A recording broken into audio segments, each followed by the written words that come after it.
Hi, today I'm talking about pregnancy skincare. So a number of patients have emailed in the last few weeks to tell me they have the good news that they're pregnant, but want to know what ingredients or products they should stop now that they're pregnant.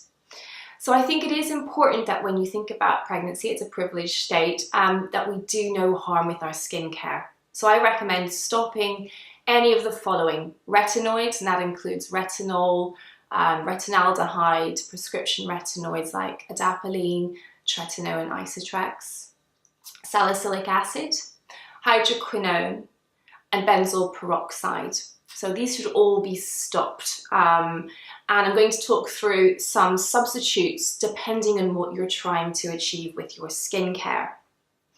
Now, I think it's also important to bear in mind certain things which are a problem with skin in pregnancy. Melasma is probably the thing that people worry about the most. So that's what's called the mask of pregnancy, typically pigmentation patches which can arise on the forehead, on the cheekbones, the top lip, and sometimes even on the jawline.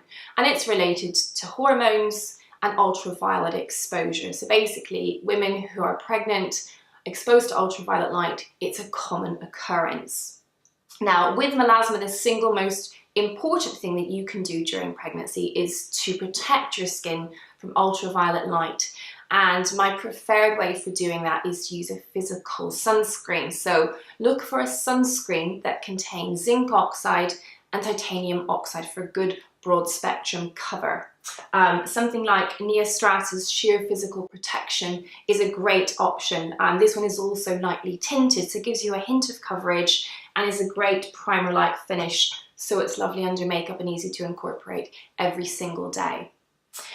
Ingredients that you can incorporate into your skincare routine to help treat or prevent melasma. I would recommend using alpha hydroxy acids, which are well tolerated and safe during pregnancy. So look out for ingredients like lactic acid, glycolic acid, and polyhydroxy acid, which is good in more sensitive skin types.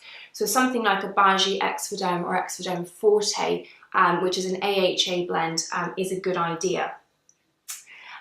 You can also safely use vitamin C. And the other ingredient that's suitable for pregnancy is azelaic acid, which is probably easier to get on prescription. So if you're seeing a dermatologist for your skin, this is something you can discuss with them.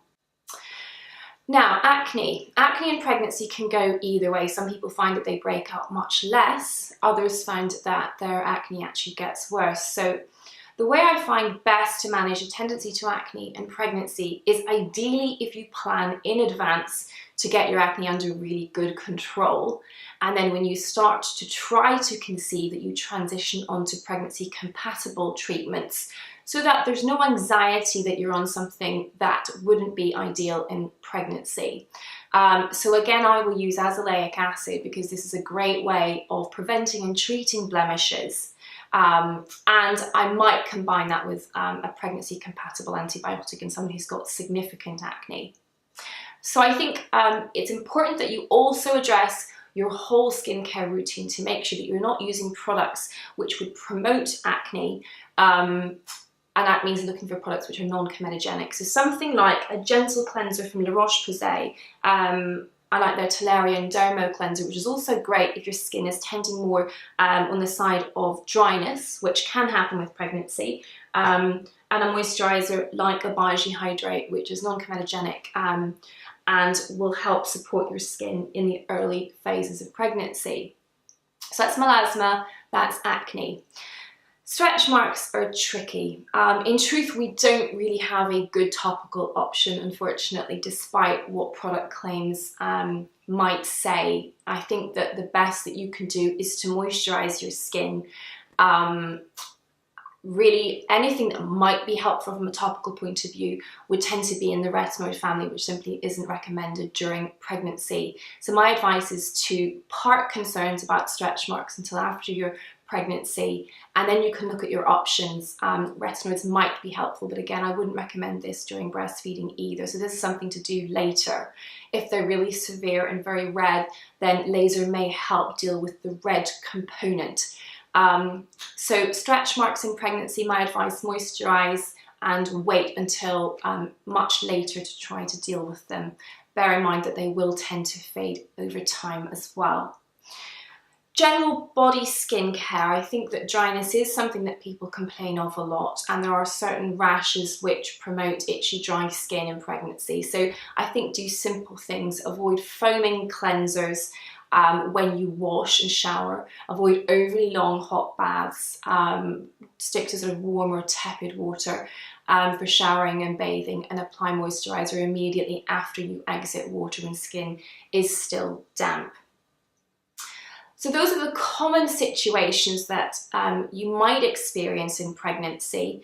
Those are the kind of ingredients which I think are worth incorporating into your facial skincare routine if you have a tendency to either pigmentation or acne. So just to reiterate again, that's azelaic acid, vitamin C, alpha hydroxy acids, and also niacinamide. I didn't mention niacinamide. That is good in both inflammatory acne and also in a tendency to hyperpigmentation, plus it boosts barrier function.